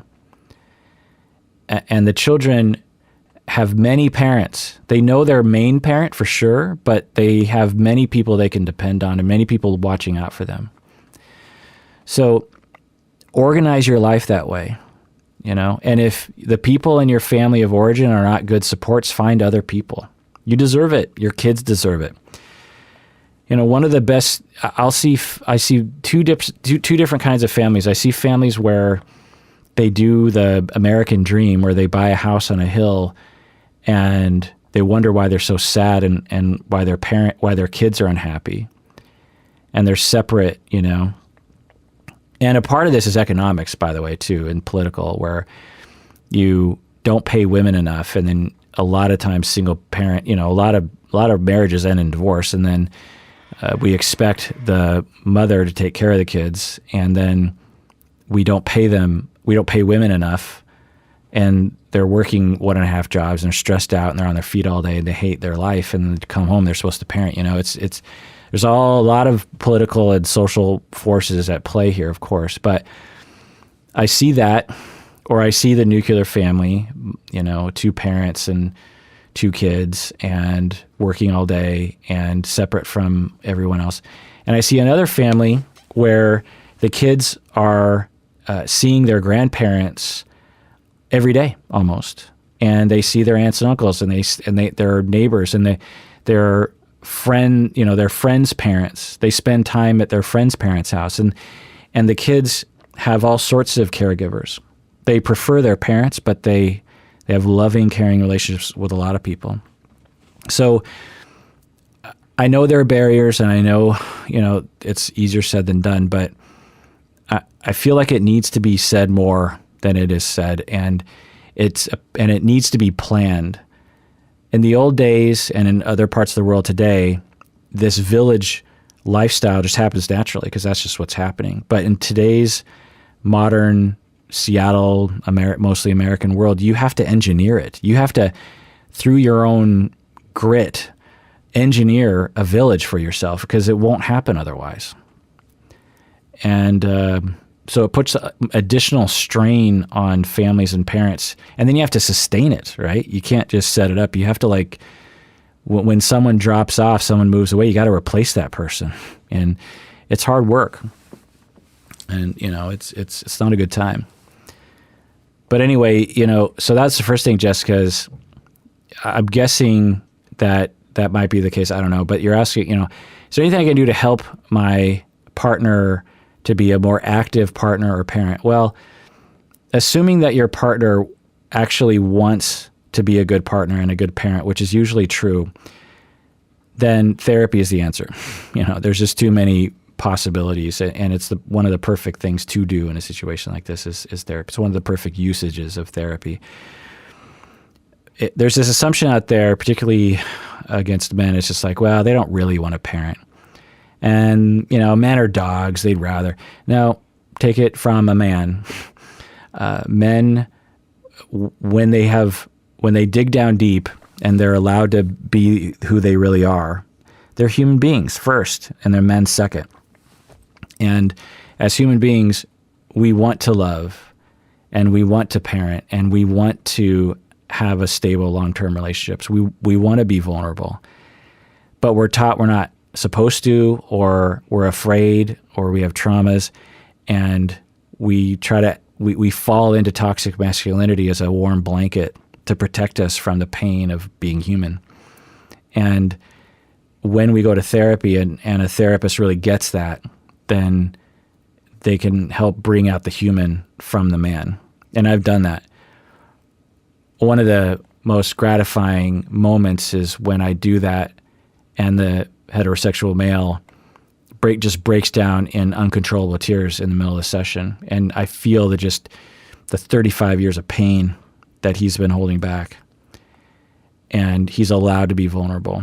And I hold him emotionally, and I ask his partner to do that too. And it's then that the human emerges from the masculine ideal. And now we can move forward.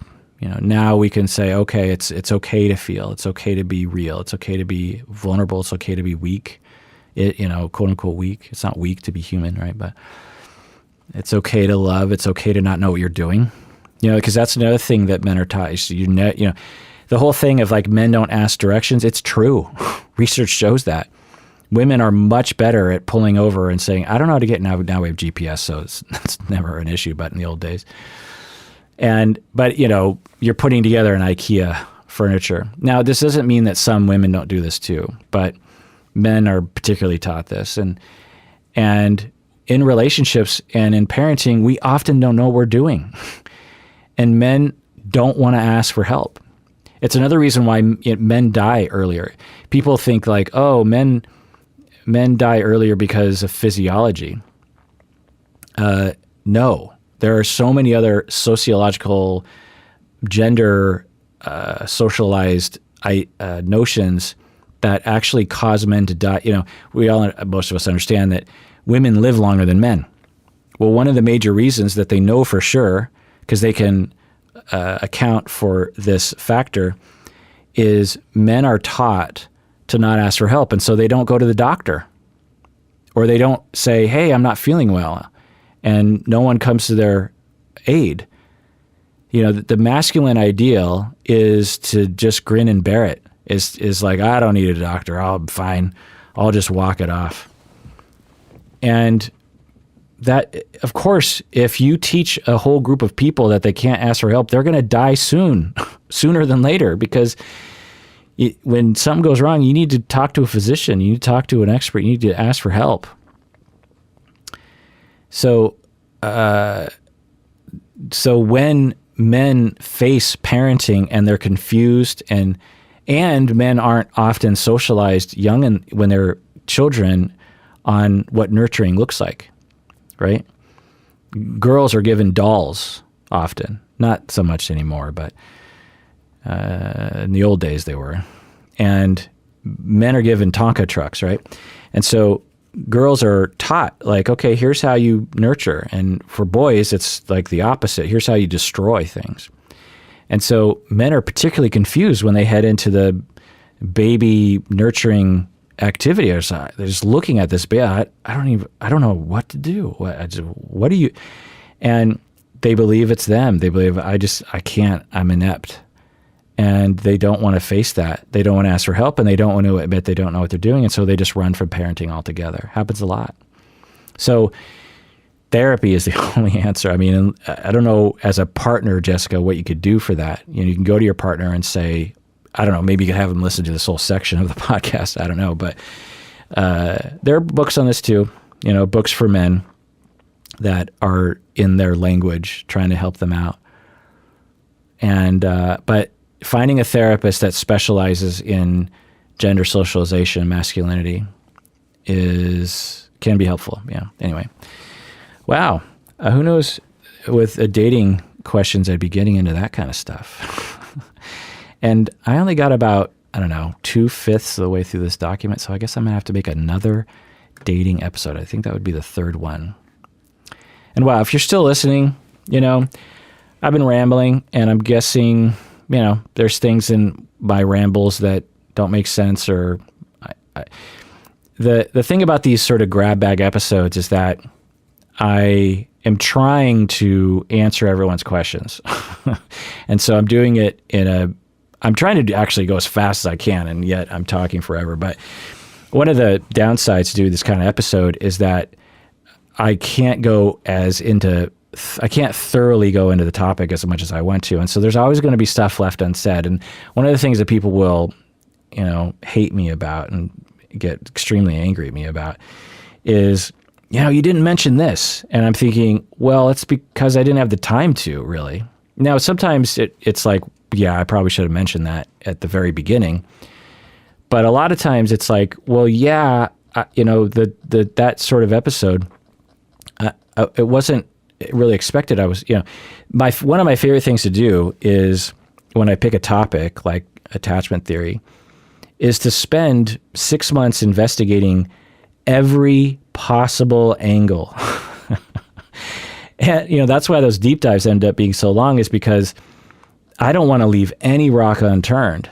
I want to read every article I can, every book I can. I want to have every angle of this covered. And then I feel satisfied. So, I feel just as unsatisfied sometimes by grab bag episodes, but I do the grab bag episodes for two main reasons. One is that for a lot of people, they really like the sort of, I'm calling them grab bag, but many topics in one episode, many emails in one episode. I didn't used to do this very often, and I sent out a survey. I've actually sent out a few surveys to listeners, and one of the most popular episodes was these email episodes. I was like, oh, that's weird, because I always kind of felt like those were too fast to be that enjoyable. But a lot of people are like, oh yeah, I really love those ones. Okay. And then the other reason why I do it is because a lot of people are emailing me questions these days, and I feel really bad that I can't answer all of them. There was a time when I could answer not only over email, but I could also answer on the podcast every single email that came to me. There were years that I had this podcast where that was true. There were, in the beginning years, if I got any email, I was like, oh my God, someone emailed me. So I still have that kind of mentality of like, if someone emails me a question, I have to answer it on air. Now, I'm not doing that so much anymore, and I just can't. It just would be too many episodes, I suppose. There's not enough hours in the day for me to do that. But I still kind of have that attitude. So that's just another reason why I do these episodes, which means that I can't go into full detail on every single topic, which bums me out and probably can be bothersome, to some people. It's like, oh, well, he dipped into the issue of disability and dating, but he really didn't go in. He should have gone into it more. And, and then people say, well, you should have someone on the show to talk about it. And, I'm working on that. But a little peek behind the curtain on that one is when I set up an interview with anyone, and I've done them. I've been doing this podcast 12.5 years. I've had, hundreds of guests on the show. It is a process, my friend. Having people on here. I mean, I have lawyers now that say you got to get people to sign disclaimers because of this and that, and because it's a pandemic, we have to do it remotely, which really increases the technical side of things. I mean, before every single interview that you hear me do, I'm probably spending 45 minutes just being someone's IT person, meaning we get on Zoom or some video chatting thing, and I'm for 45 minutes, I'm like, okay, you're in a room that has too much echo, or you're in a room, you're sitting next to a fan. That's not going to work. Do you have a better microphone? There's echo. You have to get headphones. Your internet connection is too slow. Can you find a better internet?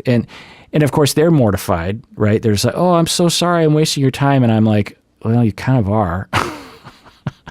Because I send this long, because I've learned, I send them this long email, like, make sure you do all these things, and like, they almost never do it, because most people just aren't really tech oriented like that. They're just used to sitting down in front of their laptop and doing it. But if you do that, it runs the risk of it being an almost unlistenable podcast. And I've done that, actually. That's the other thing is, I'll spend weeks setting up an interview, we'll record it, it'll go horribly wrong, either with technology or just the interview will just be terrible, or the sound quality will just be horrendous, that I just throw it out. And I just wasted my time, wasted their time. The other thing is that not everyone is great on audio. Some people speak with a lot of ums and a lot of pauses and a lot of confusion. And I never know if they're going to be that way too. And, I only have so many hours in the day. But man, if I had it my way, I would interview so many people. Some of our best episodes have been interviewing people. We did an episode not too long ago with someone on the autism spectrum, and I really enjoyed that. I learned a lot, and I know a lot of listeners did too. And so, I'm going to do that, but I just want people to know that it's a lot easier said than done. And unless you're a producer of a radio show or a podcast, you might not fully appreciate just how much work has to go in to producing a listenable episode in which I interview someone that I don't know very well. Even someone I know well can be kind of a thing. And so, definitely something that I'm going to do, but like I said, it's a lot easier said than done. And I am a part of a whole podcasting world, right? I'm not the only podcast, and I can't be all podcasts for all people. And there are plenty of podcasts where that's all they do is interview people. They have a routine and they have it down, and that's what they do. And my podcast, I've always wanted it to be more of a boutique thing. There are other psychology podcasts out there, like Dr. Dave, Shrink Rap Radio is one that goes back, before me, actually. It's actually the only other psychology podcast older than me. Because the other when I came on the scene, there were 3 psychology podcasts in English, and 2 of them have died in the time interim years. And Dr. Dave with Shrink Rap Radio is still going strong, and we talk sometimes. We've been on each other's podcasts back in the day, but anyway,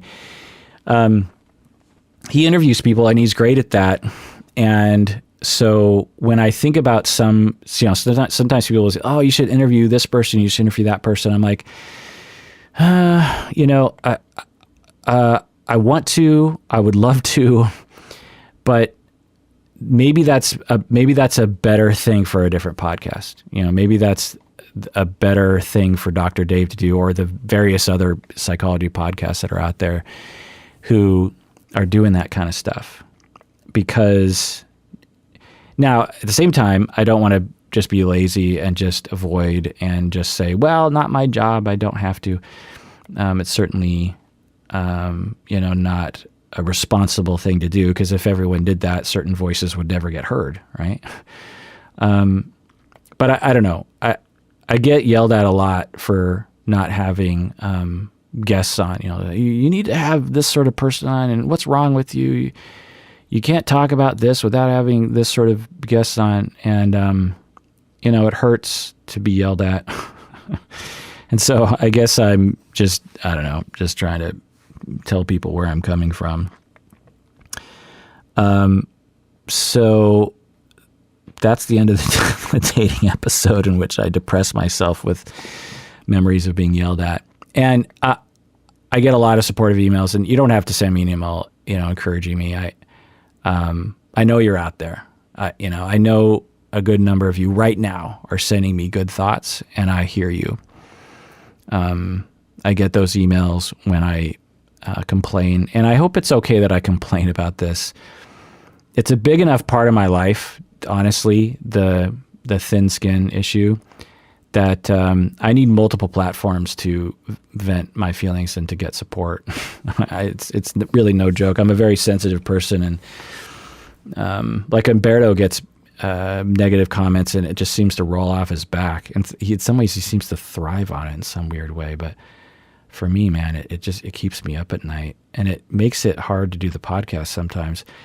So I hope in my complaining about having guests on and the trouble it causes me will just, maybe stave off a few of those emails. There's nothing wrong with you saying, hey, maybe have a guest on, but, don't say it in a way like, I can't believe you didn't have this person on because you're a piece of crap for not having this sort of person on, which is the sort of emails I get. Anyway, you know what? I feel like I don't want to end on that note, so let's answer another email here. Colin grouped these questions by questions about avoidant dating. All right, so Carla on YouTube said, I violated my partner's trust, and it's brought up their own lifetime trust issues. I have taken responsibility for my bad choice and apologized. How can we move past this conflict without the weight of their past crushing what we have? What are your tips in a long-term relationship with someone who has avoidant attachment? Okay, those are two different questions. But so it sounds like Carla has cheated. Sounds like, Carla, you've cheated on your partner. I don't know, but that's usually what people mean by having a bad choice and violating someone's trust. And you're saying, how can we move past this conflict? Like I've been saying, you don't move past it. You do it. You do the conflict. You do the grief. You do the healing. What you're talking about is recovery from infidelity or recovery from some sort of trust incursion, and that takes a long time. There's a lot of apologizing, a lot of anger, a lot of hurt, a lot of shame, a lot of guilt, a lot of talking, a lot of reassuring. And when you're done with that, then you're done with that. And that could take 5 years, which is no joke. Research shows that one of the most universal things about cheaters is they will say, I had no idea how much negativity and how much pain my partner would go through once they found out that I had cheated on them. It's one of the most universal things about cheaters is that they had no idea how much harm it would cause in their life, a one-night fling or a 3-month emotional affair or something. They just had no idea how much trouble it was going to create in their own lives and other people's lives. And you have to adjust to that. You have to say, okay, I had an unrealistic expectation heading into this resolution phase of my violation of my partner's trust, and I have to adjust that. And what I tell people is, for as long as you are together, you're going to be dealing with this, which is sometimes not true, but often is. It's not uncommon for someone 20 years down the line to have a wave of hurt and anger about an infidelity that happened 20 years prior. And they'll turn to their partner in a healthy way and say, I'm having a tremendous amount of anger at you right now for you cheating on me 20 years ago. And you process that because that's normal. And so you don't move past the conflict. You live in it. It's the consequence of doing bad things. It's the consequence of being deceptive and cheating. It's the consequence of making a bad choice. When we make bad choices, we incur the consequences. And this is the consequence. And that's life. When we make bad choices, we have consequences. And we can't move past them. We can't have a series of bad, and it's not just a bad choice usually. If it's cheating, cheating usually involves thousands of bad choices. Even if it's just one night of infidelity, it was thousands of bad choices. It wasn't just one bad choice. And that's important to recognize, that you didn't just make one choice of like, oops, I made a bad choice, boom, sex. No, it was a mindset that happened probably months, if not years prior. It was flirting. It was taking someone for granted. It was emotions going in different directions. It was lack of awareness. It was making a choice to drink that night when you knew you shouldn't have. It's a whole series of things. Now, you're not supposed to be ashamed of yourself, but you're supposed to recognize that you made those choices and you have to live with the consequences. And someone that you love, that you want to have a relationship with, is hurt and angry and doesn't trust you anymore. And that is life. That's what bad choices do. And it's okay. A lot of people do it. A lot of people cheat. A lot of people make that bad choice. But you made your bed. Now it's time to live in it. And it's not the end of the world. And life is messy. And there's a lot of messy beds in the world. Paulina on YouTube says, I'm seeing someone and we enjoy our time together, but I can't tell if he is as into me as I am into him. I'm seeing someone and we enjoy our time together, but I can't tell if he's into me as much as I'm into him. I think he might be avoidant type person. I also think I identify as having preoccupied attachment, and I don't want to scare him off with my clinginess. How do I avoid the pursuer-distancer dynamic when all I want to do is pursue him for reassurance? So, one thing, so you say you're preoccupied and this partner might be avoidant. That's not uncommon. Obviously, going to therapy would help. Having other relationships to meet your attachment needs will help.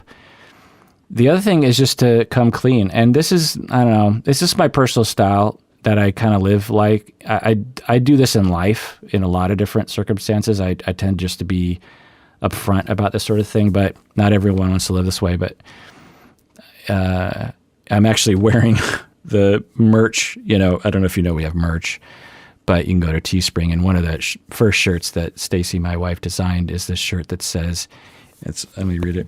If being healthy means being corny, then be corny. And there's a big corn in the middle. So, it's along those lines where you might say something like, hey, so I just want to let you know that due to my past relational issues growing up, I have what psychology calls preoccupied attachment, which means that I'm pretty much in a constant state of worrying that people are going to abandon me, whether they are or they aren't. So I will see abandonment signs when they don't necessarily exist.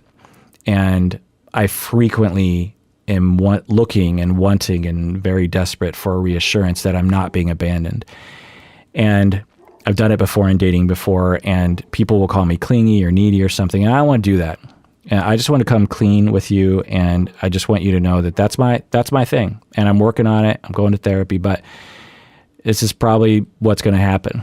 And sometimes I might be angry at you when you don't deserve it, which isn't fair to you, and I'll try to own it. And but if you could help me out, if you like me and I like you, but I don't know how you feel about me, but if you like me at all, there are times when I'm going to ask you for reassurance, and if you could reassure me, that would really help me out. And I know we're dating and we don't know each other that well, but I just want you to know that. And I don't want to, in the past, I would try to suppress these feelings, and then I would just get really angry and really resentful, and I would punish people that I was dating when I shouldn't have. And I don't want to do that again. I want to be healthy this time. I want to be upfront. And So I just want to set that stage. And I also, right now, am looking for some reassurance that you like me. You don't have to say you want to spend the rest of your life with me, but I guess I'm just looking for, like, do you like me enough to date me for a little bit more time? Or do you like me? What do you like about me? Laugh about it, make a joke about it, but ask, so that this is my style. You don't have to be that way, but, that I think it's a pretty healthy way. And if the person you're dating is like, whoa, got to run, then, you dodged a bullet on that one. Because to me, if someone said that to me or anyone I knew, I'd be like, holy crap, hold on to that person. That person has a lot of self-awareness and a lot of differentiation. So few people can admit stuff like that. And below, if your dating partner is avoidant, underneath every avoidant person is a preoccupied person. I want everyone to remember this. Avoidant people are not devoid of emotions. They're not devoid of need. Underneath every avoidant attached person is a massively clingy, needy, preoccupied person. They just hide it from others and themselves. But it's down there. It's the same. Preoccupied people just express it. What we're talking about is attachment insecurity. When we have been taught through life that we cannot depend on our attachments, preoccupied people amp up their attachment needs. And avoidant people suppress it, but the attachment needs are still there. So you can, by revealing your preoccupied nature in a differentiated, non-blaming manner, the avoidant person might be like, oh my God, they're speaking my language. I wish I could come clean about how I feel deep down. The avoidant person is deeply, deeply needy.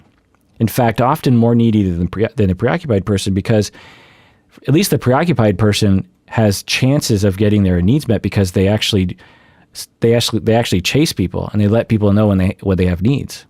The avoidant person never does it. So avoidant people almost never get their attachment needs met. Preoccupied people get their needs met sometimes because they demand it or they're asking for it.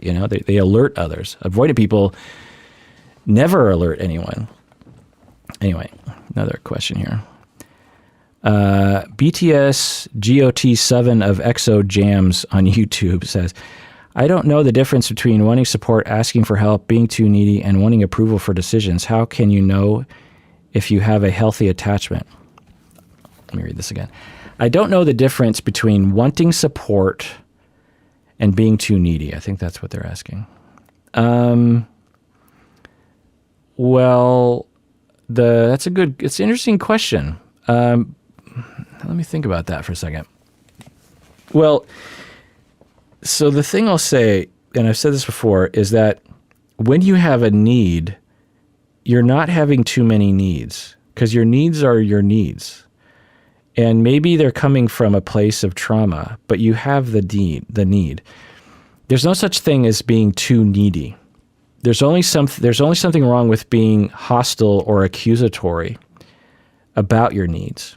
And when people are saying this person is too needy, it's not that they have needs, it's that they're using their needs as a bludgeoning device.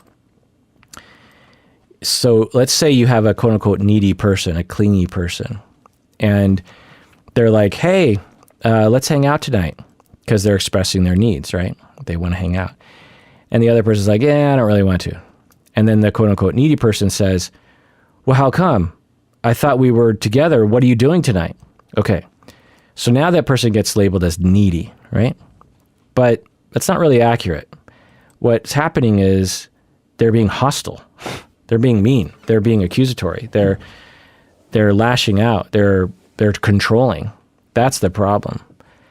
So if the person said, ooh, I have a need to hang out and my partner doesn't want to hang out right now, I have needs that my partner is not meeting right now. Well, what do I do with those needs?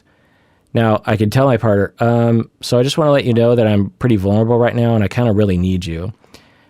You don't have to hang out with me if you don't want to, but I just want to let you know that when you said you didn't want to hang out with me, it made me want to say, no, I really, really, really want to hang out with you because I really need to hang out with you tonight. or you take your needs and you find other people to attach to, So what do we do with our needs? So that's the difference, and that's what a lot of quote unquote needy people will do, is they'll try to suppress their needs, and that's impossible. You can't suppress your thirst or your hunger or your attachment needs. You can't wish it away. There's no getting over or moving on from your needs. It's what do you do with those needs? How do you set up a life to meet your needs? If you don't have any relationships to meet your attachment needs, and some random person comes along that you're dating that meets some of your needs, and you pour all of your attachment needs into that one person, then that's going to cause a problem, and it's going to be quote unquote needy, and then you're going to be, I need to suppress my needs. I hope that makes sense. Anyway, last question from user BP on YouTube says, do you have any tips on dating for someone with avoidant personality disorder? Oh, avoidant personality disorder, not avoidant attachment. Do you have any tips on dating for someone with avoidant? Okay, so maybe BP has avoidant personality disorder, and any tips on dating? Well, you need long-term relational therapy to heal from the traumas that led to avoidant personality disorder. Avoidant personality disorder is not avoidant attachment. Listen to my whole deep dive on avoidant personality disorder, but the central schema of the avoidant personality is, I am deeply flawed, there's something wrong with me, everyone knows it. When that's a distortion. Not the person is not deeply flawed and no one knows it. No one detects it. But that's the delusion of the avoidant personality, is I am obviously noticeably deeply flawed in so many different ways, and people are in constant awareness of the fact that I'm deeply flawed. It's sort of like, you can consider it a very extreme version of social anxiety. But anyway, tips on dating. Well, obviously recovering from your avoidant personality, emotional regulation, schema change, and corrective experiences and therapy to make it so that you don't have the schema of deeply flawedness anymore. Trying to, date unrecovered from avoidant personality would be really hard, because you're going to be in a constant state of, while dating, you're going to be in a constant state of this person knows I'm deeply flawed, and that is not going to work well when you're trying to date. So now you don't have to recover entirely from avoidant personality, but you have to have a pretty robust therapeutic system in place because dating is hard for people without avoidant personality, right? So that's what I'll say to that. All right. That does it for that episode. Long episode. And I got, like I said, about halfway through the doc, and so I have to do another one of these, which will be fun. This is kind of interesting. Everyone out there, please take care of yourself, really, please. And take care of others. Date when you want to. Enjoy the moment because you deserve it. You really, really do.